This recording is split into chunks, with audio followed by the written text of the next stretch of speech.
গোরস্থানের একটু মাটি বায়না করে রাখি রে, গোরস্থানের একটু মাটি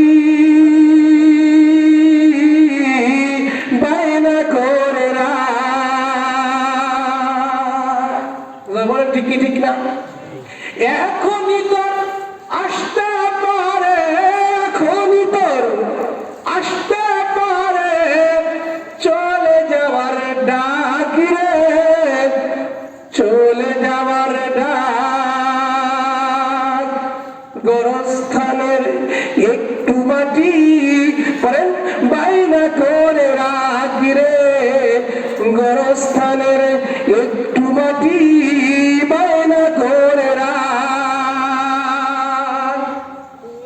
ভালো বন্ধু শত্রু মিত্র কেউ বা যদি রয়, যাবার আগে সুন্দর সাথে দেখা যেন হয় রে, দেখা যেন হয়। ধরতে তোরে লাগিবে 6 জন, আপন খুঁজে পাবি কয়জন? ধরতে তোরে লাগবে 6 জন, আপন খুঁজে পাবি কয়জন? একলা পাইলে খাবে তোকে, একলা পাইলে খাবে তোকে চিলসপুনার কাকি রে। গোরস্থানের একটু মাটি বায়না করে রাখ রে, গোরস্থানের একটু মাটি বায়না করে রাখ। সবাই নারায়ে তাকবীর। এই আওয়াজটা বেশি হলো না কম হলো? একটা আওয়াজ দেন। এই ভাই আওয়াজ বেশি হয়েছে না কম হয়েছে? বেশি যদি হয় তাহলে একটু কমায় দেন, আর কম যদি হয় একটু বাড়ায় দেন। কারণ আওয়াজের মালিক কে? আমি আগেই বলেছি কে? আল্লাহ। আমার আওয়াজ বন্ধ করতে পারেন কি পারেন না? আমরা যত মানুষ এখানে বসেছি আল্লাহ পাক আমাদেরকে রহমতের নেক নজর দিয়েছেন বিধায় কোরআন এবং হাদিসের মাহফিলে আসতে পেরেছি। বলেন ঠিক কি ঠিক না? এজন্য আমি আপনাদের ক্ষেত্রে বলতে চাই, কণ্ঠের মালিক কে? আল্লাহ। আমাদের পাশে কবরস্থান। আজকের মাহফিলে কিন্তু 3টা প্রতিষ্ঠান মিলে। কয়টা প্রতিষ্ঠান? কবরস্থান, ঈদগাহ এবং কি মসজিদ। 3টাই কিন্তু ইম্পর্টেন্ট জায়গা। সবচেয়ে ইম্পর্টেন্ট জায়গা কোথায়? হ্যাঁ, আমাদের পাশে ডান পাশে কবর। সকল মানুষই কিন্তু ওইখানে যেতে ভাই গেলে কি কাজ হবে? কবরস্থানে গেলে কি কাজ হবে? এখানে কত মানুষ আমরা বসেছি, আরো কত মানুষ আসবে। এই কবরে কিন্তু একজন মানুষ পাবো। আওয়াজ দেন, পাবো? কেউ যাবে? টাকা পয়সা, ধন দৌলত, ছেলে মেয়ে, আত্মীয় স্বজন কেউ যাবে? তাহলে এমন একটি জায়গা, তার নাম কি? কবর। তার নাম কি? কবর। বলেন তাহলে কবরে আমাদের সবাইকে যেতে হবে। ওখান থেকে যা বাঁচার মতো পথ আমাদের, মালাকুল মউতের হাত থেকে আমাদের বাঁচার কোন সুযোগ সকলকেই ধরবে। তবে কখন? যখন সময় হবে ঠিক তখন। সর্বসময় কবর ডাকে, আসো আসো আমার কাছে আসো। মালাকুল মউত বলেন, খোদার বিকট সৃষ্টি আমার, মউত আমার নাম। খোদার বিকট সৃষ্টি আমার, মউত আমার নাম। ভবের নীলা ভঙ্গ করা হইল আমার কাম, ভবের নীলা ভঙ্গ করা হইল আমার কাম। ছেলে হারায় কাদায় বিবি, বিবি হারায় স্বামী, সময় হলে তোমার কাছে হাজির হব আমি। মালাকুল মউত সর্বসময় আমার জন্য আপনাকে ডাকতেছেন। ও দুনিয়ার মানুষ, তোমরা একটু চিন্তা ভাবনা করে দেখো, আল্লাহ তাবারক ওয়া তাআলা আমাকে আপনাকে সৃষ্টি করেছেন দুনিয়ার বুকে। এবং কোন সময় আমরা আসবো এর কিন্তু সিরিয়াল আছে। আমার বড় ভাই আগে আসছেন, আমি পরে আসছি, আমার পরে আর এক ভাই আসছেন। জোরে বলেন ঠিক কি ঠিক না? আল্লাহ তাবারaka ওয়া তাআলা বলেন, বান্দারে আমি তোমাকে কোন সময় ডাক দেব, কোন বড় ভাইকে দুনিয়াতে রাখবো, তোমাকে দুনিয়াতে বিদায় করে নিয়ে আসবো, তোমার সন্তানকে তার আগে আমি বিদায় করে আনতে পারবো, এই ক্ষমতা আমার আল্লাহর আছে। বন্ধুগণ, এই জন্য আমি আপনাদের ক্ষেত্রে বলতে চাই, যদি আমরা কবরের মধ্যে যেতে চাই, কবরের কিছু সরঞ্জাম আমাকে হাতে নিতে হবে, কবরের কিছু পুঁজি আমাকে সংগ্রহ করতে হবে। কবরের পুঁজি যদি আমি হাতে নিতে না পারি, ওই কবরের মধ্যে আমি আপনি যখন প্রবেশ করব, সর্বপ্রথম আল্লাহ তাবারaka ওয়া তাআলা দুজন ফেরেশতাকে পাঠিয়ে দিবে না। দুজন ফেরেশতা এসে আমাকে আপনাকে জিজ্ঞাসা করে, মার রব্বুকা, বান্দা তুমি বলো তোমার প্রভুকে, অমান দিনুকা তোমার দিনকে, অমান নবীকা তোমার নবীকে, তিনটা প্রশ্ন করবে। এই তিনটা প্রশ্ন জবাব যদি আমি সর্বপ্রথম দিতে পারি, আল্লাহ তাবারaka ওয়া তাআলা বলেন, তিনটা প্রশ্ন জবাবের সঙ্গে সঙ্গে আমি আল্লাহ ওই বান্দাকে জান্নাতে দিয়ে দিব। প্রশ্ন কয়টা? তিনটা। কয়টা? সহজ না কঠিন? হ্যাঁ, কঠিন। আল্লাহ রবকে, রবকে কঠিন, নবীকে, নবীকে, নবী নাম মুহাম্মদ রাসূলুল্লাহ সাল্লাল্লাহু আলাইহি ওয়াসাল্লাম। তিন নম্বর কি? দিন কি? এটা কি কঠিন? একদম সহজ। একদম কি সহজ, একদম পরের মতো। কিন্তু ভাই মুখে তো আওয়াজ করতে যেমন সহজ, যদি আমল না থাকে, কি কম আমল না থাকলে কি এটা তো কঠিন হয়ে যাবে। কেন? জবান বন্ধ হইয়া যাবে। ওয়ামতাজুল ইয়াওমা আইয়ুহাল মুজরিমুন, আমার আপনার মুখ বন্ধ হয়ে যাবে, মুখের কোনো কথা শোনা হবে না। আমার আপনার হাত পা অঙ্গ প্রত্যঙ্গ আল্লাহ পাকের নিকট কথা বলবে, জবান বন্ধ হয়ে যাবে, জবানের কোনো কথা শোনা হবে না। হাতে কথা বলবে, চোখে কথা বলবে, এবং পায়ে কথা বলবে।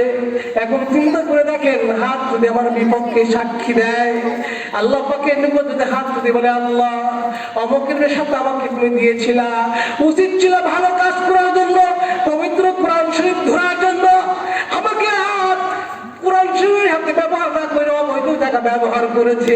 আল্লাহ আমি আপনার কাছে বলতে চাই, আজকে তার বিচার চাই, কেন আমি হাত দ্বারা অন্য অন্যায় অশ্লীল কাজ করলো? বন্ধুরে বলেন তো, আল্লাহ পাকের নিকট জবাব দিতে পারবে? পারবেন?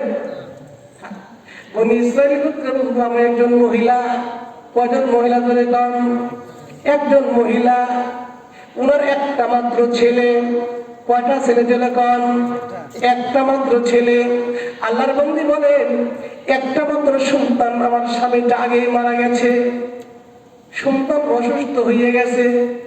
আল্লাহর বান্দী ডাক্তারের কাছে যায়, ডাক্তার সাহেব আমার সন্তানটা অসুস্থ, আপনি চিকিৎসা দেন, ট্রিটমেন্ট করেন, কি হয়েছে?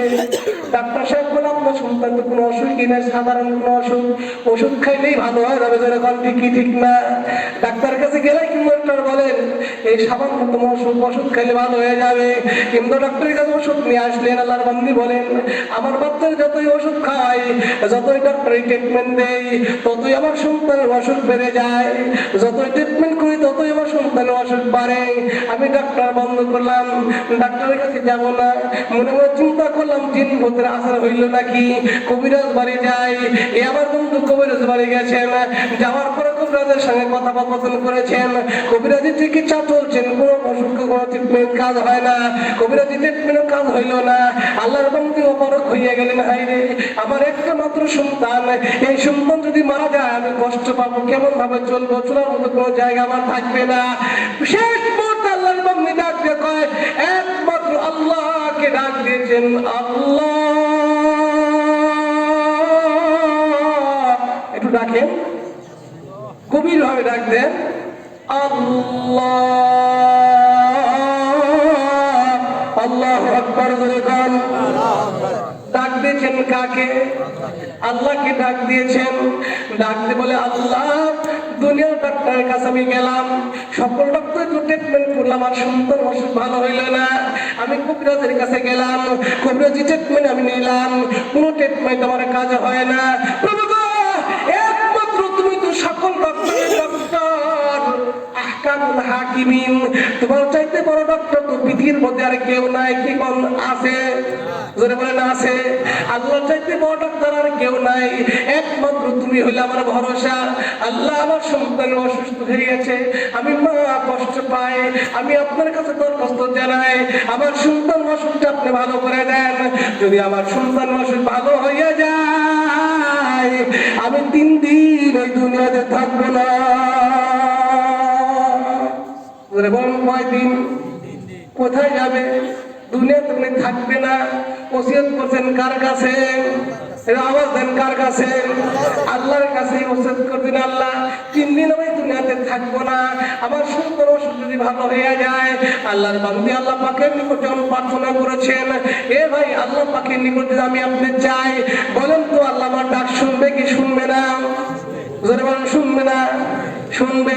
কখন শুনবে? যে বন্ধু যদি আমি আল্লাহওয়ালা হই, আল্লাহর ভয় যদি আমার ভিতরে থাকে, আল্লাহকে যখন ডাক দিব, আল্লাহ তাবারাকা ওয়া তাআলা আমার আপনার এত নিকটে, যেটা পরিকল্পনা করেও শেষ করতে পারবেন না।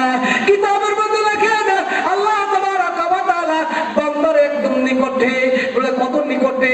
এই একদম চোখের উপরে যে ভুরু আছে, আছে কিনা জানে কন? এ বন্ধু, এই ভুরুটা কি আমি আপনি দেখতে পাই? পান? আমার চোখের ভুরু আমি দেখতে পাই, আপনার চোখের উপর ভুরু আছে, দেখতে পান? আল্লাহ তাবারাকা ওয়া তাআলা ডাক দিগা বান্দারে, এর চাইতেও নিকটে আমি আল্লাহ সুবহানাল্লাহ বলে কন। আল্লাহ কিন্তু এর চাইতেও নিকটে, একদম আমার আপনার নিকটে। আল্লাহ বলেন, বান্দা যখন তুমি আমাকে ডাক দাও, আমাকে আল্লাহ বলে যখন তোমাকে ডাক দাও, আমি এত খুশি হই, দুনিয়ার কোনো মানুষকে আমি বুঝাইতে পারি না, আমার ফেরেশতাদেরকে আমি বুঝাইতে পারি না। আমার অন্তরটা একদম মরমর হয়ে যায়, এত দুর্বল হয়ে যায়। আমি তখন বান্দার কথাকে সাহায্যের বলি, বান্দা তুই বল তোর কোন জিনিসের প্রয়োজন, তোর কি হাজত হচ্ছে, আমি আল্লাহর কাছে যা, আমি আল্লাহ তোর হাজত পুরা করে দিব। কিন্তু আমরা আল্লাহকে ডাকি, কি বল ডাকি? ডাকার মতো ডাকলে খোদা কেন শুনবো না? খোদা তোমায় ডাকতে জানি না, খোদা তোমায় ডাকতে জানি না। আল্লাহ কিন্তু ডাকার মতো ডাক দেন, বলে আল্লাহ শুনে কি শুনে না? যদি কন আল্লাহ কি ঠুসা? আল্লাহ কি ঘুমায়? আল্লাহ ঘুমান না, আল্লাহ ঠুসা না, বোমা না, কিচ্ছুই না। আল্লাহকে আল্লাহ বলে ডাক দিলে সঙ্গে সঙ্গে আল্লাহ আপনার ডাকে সাড়া দেয়। কিন্তু আমরা আল্লাহকে ডাকতে পারি। আমার বন্ধু আল্লাহর বান্দী বলছেন, কয়দিন দুনিয়াতে থাকবে না? জোরে আওয়াজ দেন, কয়দিন? কোথায় থাকবেন? আল্লাহ তাবারাকা ওয়া তাআলা বান্দির দোয়া কথা কবুল করে নিয়ে সুবহানাল্লাহ বলে কোন আল্লাহর কাছে দোয়া করেছেন, দোয়া করে আল্লাহ পাক কবুল করে নিয়েছেন। আল্লাহর বান্দি দোয়া যখন সন্তান সুস্থ হয়ে গেছেন, ভালো হয়ে গেছেন, অসুস্থ আর নাই, আল্লাহর বান্দি চিন্তা করতে হয় আমার সন্তান ভালো। ও বন্ধু, ওসিয়তের কথা ভুলে গেছে। কিসের কথা? ওসিয়তের কথা কি গেছে? ভুলে গেছে, মনে নাই। আল্লাহ তাবারাকা ওয়া তাআলা স্বপ্নের মাধ্যমে ডাক দেখায়, আমার বান্দি সন্তান যখন তোমার অসুস্থ হয়েছিল, ডক্টরের কাছে তুমি যখন গেলা, ডাক্তার চিকিৎসা দিল, তোমার সন্তান অসুখ ভালো হলো না। কবিরাজের কাছে গেলা, কবিরাজ তোমার সন্তানকে ট্রিটমেন্ট দিল, ভালো হলো না। একমাত্র আমি আল্লাহ পাকের নিকট যখন তুমি আসলা, আমি আল্লাহ তাবারাকা ওয়া তাআলা তোমার কথা আমি দোয়া কবুল করে নিলাম, তোমার সন্তান অসুখ ভালো করে দিলাম। আমার দিক খেয়াল করেন ও আমার বন্ধু, আল্লাহর বান্দিকে বলে, আল্লাহর বান্দিরে শোনো, তুমি যে ওসিয়ত তোমরা করেছো এটা পুরা করো, নইলে কিন্তু সমস্যা হয়ে যাবে, বিজাল হয়ে যাবে। আল্লাহর বান্দি স্বপ্নের মাধ্যমে যখন দেখলেন, আল্লাহ পাক বলতে তোমার কথা তুমি পূরণ করো, তুমি যে পুরালাম ওসিয়ত করছো ওসিয়ত পূরণ করো। ঘুমেতে জাগৃত হওয়ার পর সকালবেলা সন্তানকে ডাকতে বলে, আদরের ছেলেরে, ও আমার আদরের সন্তান, আমার সামনে একটু এসে হাজির হও। বাবা, তুমি অসুস্থ হওয়ার পরে আমি পাগল হয়েছিলাম, কোথায় যাব কোথায় না যাবো অভ্যাস ছিল না। কত ডাক্তারের কাছে গেলাম, কত কবিরাজের কাছে গেলাম, তুমি অসুস্থ হয়েছিল, তুমি সুস্থ করতে পারে নাই। একবার আল্লাহ পাকে নিকট প্রার্থনা করেছিলাম, আল্লাহ সুস্থতা দান করেছেন। ও সন্তান শোনো, আমি আল্লাহ পাকের নিকটে ওয়াদা করেছি 3 দিনে দুনিয়াতে থাকবো না। আল্লাহর বান্দা তুমি শুনো, সকাল হয়ে গেছে, একটা কোদাল নাও, কোদাল নিয়ে কবরস্থানে চলে যাও। আমার দিক খেয়াল করেন, এদিক খেয়াল করেন, এদিক ওদিক কি হয়েছে ওয়াশরা তো ইমেজি নেই, অন্যদের খেয়াল করলে কেমন কি বলতেছি বুঝবেন, খিচুড়ি হয়ে যাবে সব।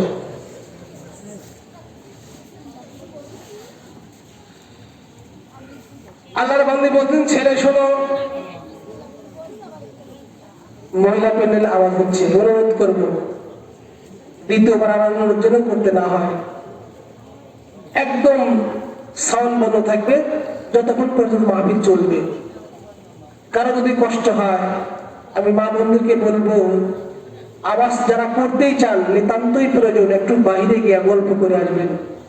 যেহেতু আপনাদের প্যান্ডেল ছেলেদের প্যান্ডেলের একদম নিকটে, আপনাদের কণ্ঠ পর্দা, এখানে পর্দা টাঙানো হয়েছে। আপনারা মনে করছেন সুন্দরভাবে ফাঁকে বসে আছেন, নয়, আপনারা কণ্ঠের আওয়াজ কোনো পুরুষ মানুষ শুনলে হারাম হবে। আপনার কণ্ঠ পর্যন্ত পুরুষ মানুষ জায়জ নাই, হারাম। এই জন্য আমি আপনার অনুরোধ করবো, দ্বিতীয়বার যেন আপনাকে অনুরোধ করতে হয় না। মাহফিলে আসছেন, একটু সুন্দর করে শুনেন। আমি যে বয়ানটা শুরু করেছি এটা আপনাদের জন্যই।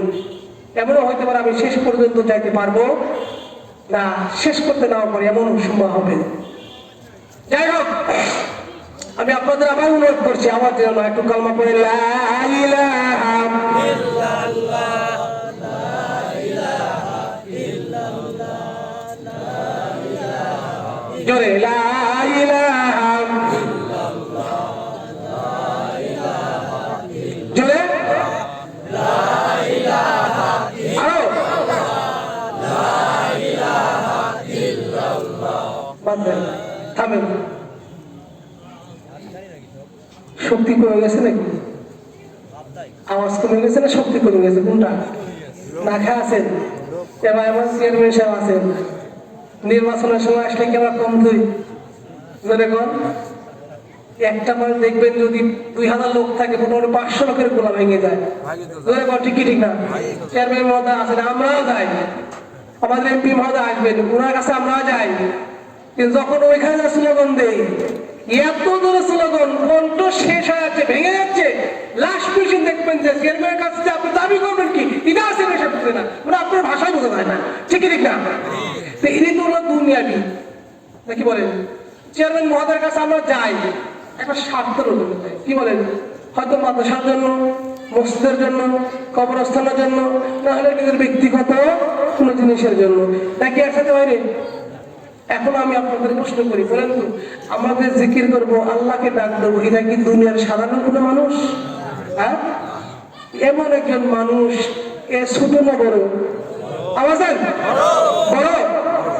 যদি সে আল্লাহ যদি বড়ই হয়, তার বড়ত্ব আর প্রকাশ, তার প্রকাশ কি বড় হবে না ছোট হবে? তার বড়ত্ব ছোট না বড়? একটু বড় আওয়াজ করে এবারে বলা যাবে না? লা ইলাহা ইল্লাল্লাহ, লা ইলাহা ইল্লাল্লাহ, লা ইলাহা ইল্লাল্লাহ, লা ইলাহা ইল্লাল্লাহ, লা ইলাহা ইল্লাল্লাহ, লা ইলাহা ইল্লাল্লাহ, আল্লাহু আল্লাহ, আল্লাহু আল্লাহ, আল্লাহু আল্লাহ, আল্লাহু আল্লাহ, আল্লাহু আল্লাহ। মাথাটা তুমি নিচু করেন, কলবার দিকে চান, ডাক দেন আল্লাহ, আল্লাহু আল্লাহ, আল্লাহু আল্লাহ, আল্লাহু আল্লাহ, আল্লাহু আল্লাহ, আল্লাহু আল্লাহ, আল্লাহু আল্লাহ, আল্লাহু আল্লাহ, আল্লাহ আল্লাহ বলো রে মুমিন গণ, আল্লাহ আল্লাহ বলো রে মুমিন গণ, আল্লাহ আল্লাহ, আল্লাহ আল্লাহ, আল্লাহ আল্লাহ, আল্লাহ আল্লাহ, আল্লাহ আল্লাহ, লা ইলাহা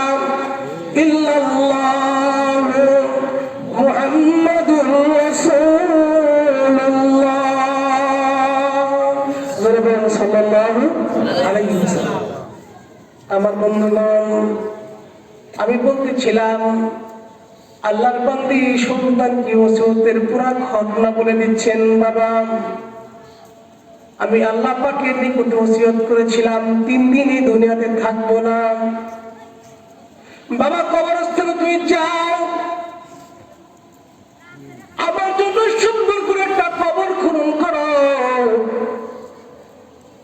কবর খনন করার পরে আমাকে সুন্দর করে কবরস্থানে দাফন করে আসো।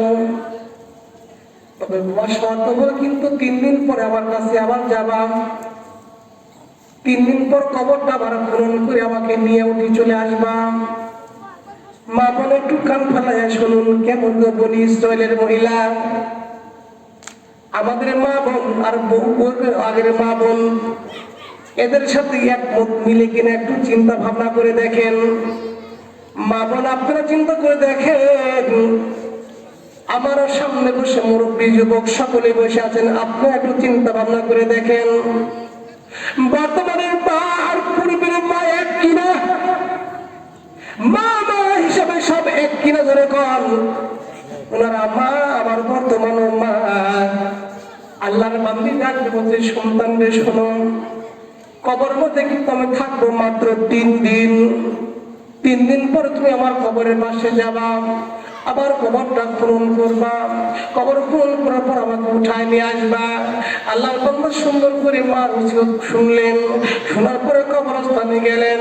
কবর যখন খনন করা শেষ, কবরের মধ্যে আল্লাহর বান্দি নামলেন, সন্তান সুন্দর করে দাফনের কাজ সম্পূর্ণ করলেন। আল্লাহর বান্দি বলেন, যখন আমি কবরের মধ্যে শুইলাম, আমার সন্তান যখন দাফন কাপড় শেষ করলেন, আমি এবার যখন মাথা থেকে মানে দেখলাম, মাথা থেকে কি মারার পর আমি একটা ছিদ্র দেখতে পেলাম। সুবহানাল্লাহ করে কোন আমার বন্ধু, একটা ছিদ্র দেখলাম। আমি যখন ভালো সিদ্ধিতে লক্ষ্য করলাম, সিদ্ধিটার ওষা হইয়া যায়। ওষা হওয়ার পর আমি দেখতে পাইলাম সুন্দর একটা রাস্তা হইয়া গেছে।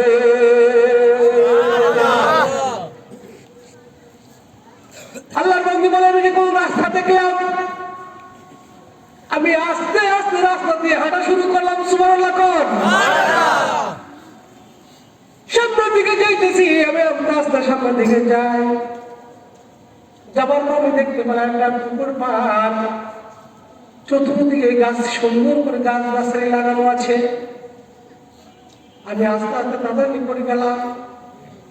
যাওয়ার পর আমি তাদেরকে সালাম দিলাম, আসসালামু আলাইকুম ইয়া আহলাল বাইত। আমি যখন সালাম দিলাম, তারা আমার সালামের জবাব দেন না। আমি তাদের বললাম, আমি আপনাদের সালাম দিলাম, সালামের জবাব দিলেন না, তার কারণটা জানতে চাই। 3 জন আল্লাহর বান্দা ডাকতে যাবো, আমার তো সকলেই মৃত্যু আর তুমি হলে জীবিত। সুবহানাল্লাহ কোন আমরা সকলে যখন দুনিয়াতে বিদায় হয়, কবরের বাসিন্দা হইয়া কবর চলে এসেছি। তুমি তো আমাদের মতো মৃত্যুবরণ করে কবরে আসো নাই। তুমি তো চিন্তা মানুষ, 3 দিনের জন্য এসেছো। 3 দিন পর তুমি আবার কবর থেকে ঘুরে চলে যাবা। এই জন্য তো মৃত্যু মানুষের জন্য সালাম খাওয়ানোর প্রয়োজন নাই। তুমি জীবিত মানুষ, তোমার জন্য সালামের দরকার আছে। আমার তো কোনো সালামের দরকার নাই, যার কারণে তোমার সালামের জবাব আমি দেই নাই। আল্লাহর বান্দি বলছেন, ঠিক আছে, সালাম যখন তুমি দিলে না, আল্লাহর বান্দি বলতেছে, আমি লক্ষ্য করে দেখলাম, হুঠাৎ করে দেখলাম একটা পাখি একজন আল্লাহর বান্দির মাথার এসে বসলেন। মাথার মধ্যে বসার পর পাখিটা সুন্দর ডানাতে বাতাস করতেছেন। সুবহানাল্লাহ কোন একজন আল্লাহর বান্দিকে সুন্দরের পাখা দিয়ে ডানাতে বাতাস দেয়। এ বন্ধু, গরমের সময় তো আসতেছে, বলেন তো, ফ্যানের পাখা যখন না থাকে তখন হাত পাখা থাকে, হাত পাখা যখন না থাকে তখন পায়ের মধ্যে গোসল করে, ঠিক কি ঠিক না? আল্লাহর বান্দি বলেন, আমি দেখতে পাইলাম মাথার পুরো পাখি এসে বসে সুন্দর করে ডানাতে পাখি বাতাস দিতেছে। আমি একটু লক্ষ্য করে দেখলাম আর একটা পাখি আসলো, আসার পর আল্লাহর বান্দির মাথার মধ্যে বসলো। লম্বা লম্বা ঠোঁট, লম্বা লম্বা ঠোঁট আল্লাহর বান্দির মাথার মধ্যে ঠোকর দিচ্ছে, বারবার ঠক দিচ্ছে। আমি জিজ্ঞাসা করলাম, বান্দিরে, ও আল্লাহর বান্দিরা, একই জায়গা 2 রকমের ঘটনা আমি দেখলাম। একটা পাখি এসে একজন মাথার উপর বাতাস করে, আর একটা পাখি এসে মাথার উপর ঠোঁট দিয়ে ঠোকর দেয়। আমি আপনার জানতে চাই। আল্লাহর বান্দি বলতেছেন, ভাইজান, ও আল্লাহর বান্দি, আপনি শুনে না, আপনি তো দুনিয়াতে আবার ফিরে যাবে না। আমাদের হালাত তো আপনি জানতে পারলে আমি আপনাদের বলতে চাই আমাদের এই অবস্থা কেন। বলছে তুমি যে আমার মাথার পাখি চুকাইতেছে তার কারণটা জানতে চাই। আল্লাহর বান্দী ডাকতে কয় বন্ধু শুনুন, আমি দুনিয়াতে থাকার পরে ইবাদত বন্দি সবই আমি করেছিলাম, আল্লাহ পাকের হুকুম মেনেছিলাম। মা বোনের একটু কান ফালায় শুনুন, আল্লাহর বান্দী বলতেন আল্লাহ পাকের সকল হুকুম মেনেছিলাম, কিন্তু আমার স্বামীর হুকুম মানি নাই। কার হুকুম মানে ধরে কান? স্বামীর হুকুম মানি নাই।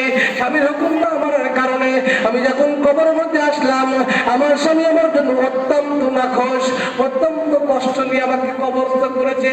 আমার স্বামী অসন্তুষ্ট থাকার কারণে আল্লাহ তাবারাকা ওয়া তাআলা আমার উপর অসন্তুষ্ট আছেন।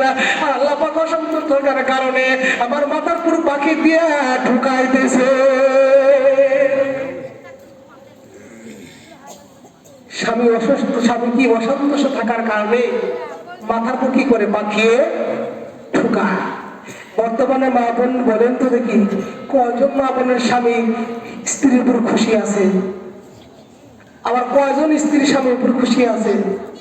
কি বলেন? একটু চিন্তা করে দেখি। সকল জল্পনা কল্পনা শেষ, দুজন বলে ডাকবি কবন, সময় মাত্র 3 দিন পার হয়ে চলে গেছে, তাড়াতাড়ি তুমি কবরে চলে যাও। তোমার কবরে চলে যাওয়ার পর দেখো তোমার সন্তান রেডি আছে, কবরটা পূরণ হচ্ছে। তবে বোন,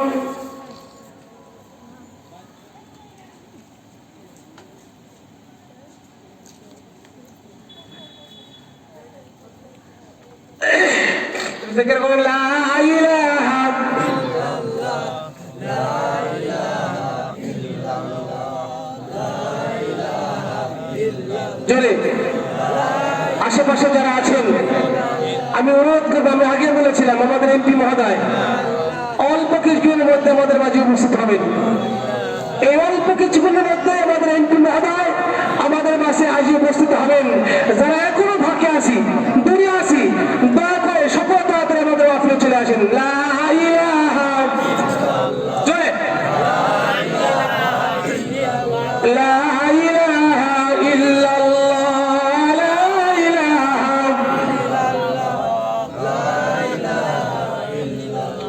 লা ইলাহা ইল্লাল্লাহ মুহাম্মাদুর রাসূলুল্লাহ।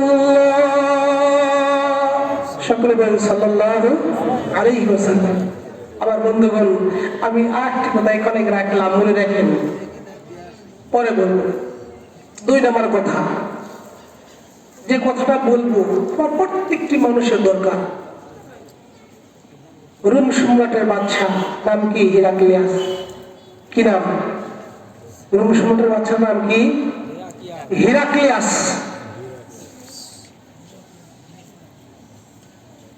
রাসূলুল্লাহ সাল্লাল্লাহু আলাইহি সাল্লাম দুনিয়াতে বিদায় নিয়ে চলে গেছেন। খলিফাতুল মুসলিমিন আবু বকর সিদ্দিক রাদিয়াল্লাহু তাআলা খিলাফতের দায়িত্ব নিয়েছেন। আবু বকর সিদ্দিক রাদিয়াল্লাহু তাআলার দায়িত্ব মানে জীবনের শেষ সময় রোম সম্রাটের বাদশা চিন্তা করেছেন এটাই একটা সুবর্ণ সুযোগ। আবু বকর মৃত্যুর মুখে এই সময় মদিনা আক্রমণ করবে। কি আক্রমণ করবে? মদিনা আক্রমণ করবে। রোম সম্রাটের বাদশা 3,60,000 সৈন্য নির্ধারণ করেছেন। কত? 3,60,000। এই 3,60,000 সৈন্য নিয়ে মদিনা আক্রমণ করবে। এমন একটি সময়, যে সময় সিদ্দিক আকবর রাদিয়াল্লাহু তাআলা মৃত্যুর বিছানা, খবর আসলো মদিনা কামনেওয়ালা নবীর সাহাবী হযরত আবু বকর মদিনা আক্রমণ করার জন্য রোম সম্রাটের বাদশা 3,60,000 সৈন্য মোতায়েন করেছেন।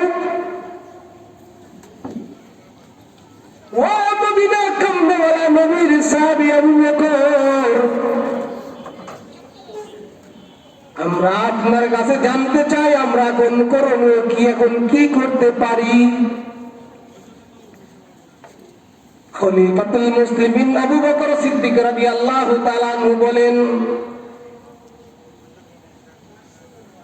ও নবীর সাহাবারা,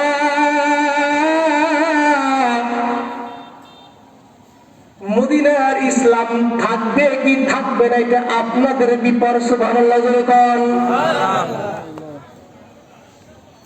মদিনার ইসলাম থাকবে কি থাকবে না এটা আপনাদের ব্যাপার। তবে আমার একটি কথা, নবীর সাহাবারা, আমি আপনাদের বলতে চাই, মারির দাঁতে যদি মদিনার ইসলামটাকে যদি আপনি কামড় দিয়ে ধরে রাখতে পারেন, মদিনার ইসলাম থাকবে। সামনের দাঁতে যদি আপনি মদিনার ইসলামকে কামড় দেন, দাঁত ভেঙে যাবে, ইসলাম ভেঙে যাবেন।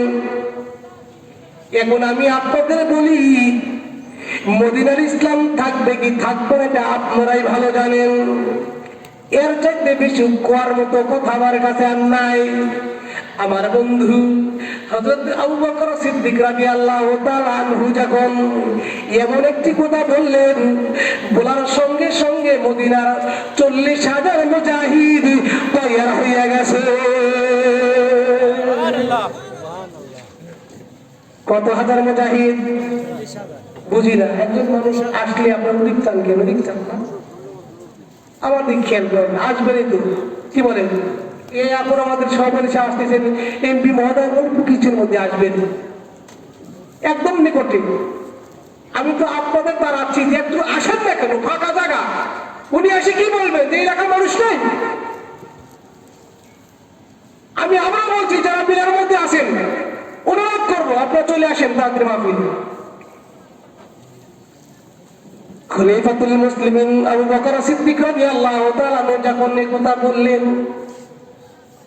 কত হাজার মুজাহিদ তৈরি হয়েছে জোরে কোন। কত হাজার? এদিকে রোম সম্রাটের বাদশা কত হাজার নির্ধারণ করেছেন? 3,60,000। আমার বন্ধু আপনাদের খেদমতে বলতে চাই, মুসলমানদের সংখ্যা বেশি না, রোম সম্রাটের বাদশার সংখ্যা বেশি। জোরে আওয়াজ দেন। তাদের আওয়াজ কিন্তু অনেক বেশি, তাদের লোক অনেক বেশি।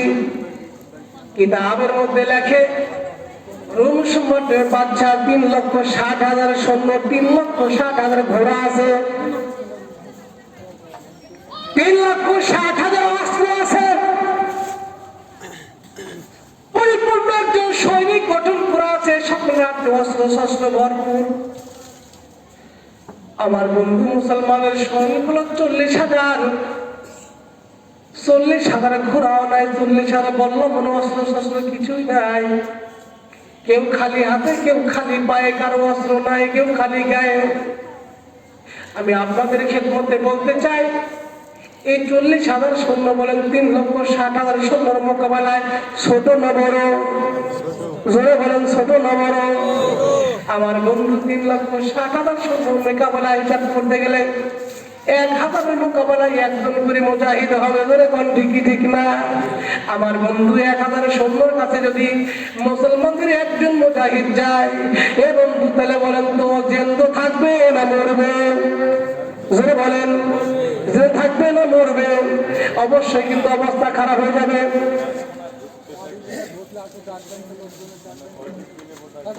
আমি আবার অনুরোধ করবো, ভাইয়ান, রাস্তার মধ্যে যারা আছেন, দোকানপাটে যারা আছেন, আমার মুসল্লি ভাইদের অনুরোধ করবো, ভাই আপনাদের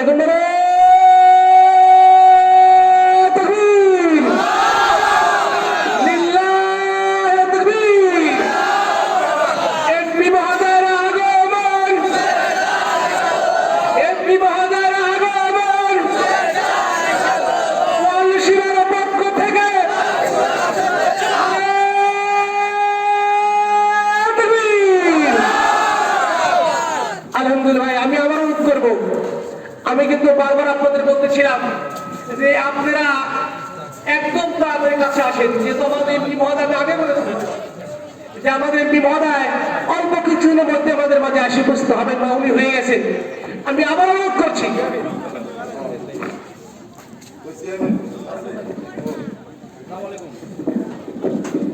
আমি আবার অনুরোধ করবো যারা রাস্তার মধ্যে বসে আছেন, দোকানপাটে আসেন, আপনারা অতি তাড়াতাড়ি মসজিদ সামনের অংশে চলে আসেন। আমাদের প্রধান অতিথি মহোদয় আমাদের মাঝে উপস্থিত হয়ে গেছেন।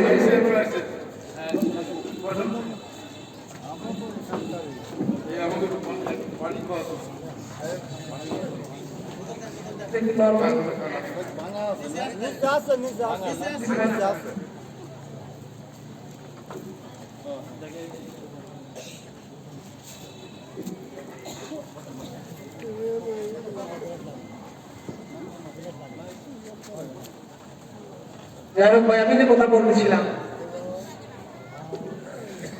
কত হাজার মুজাহিদ? 40,000। কিন্তু অস্ত্র শস্ত্র কত?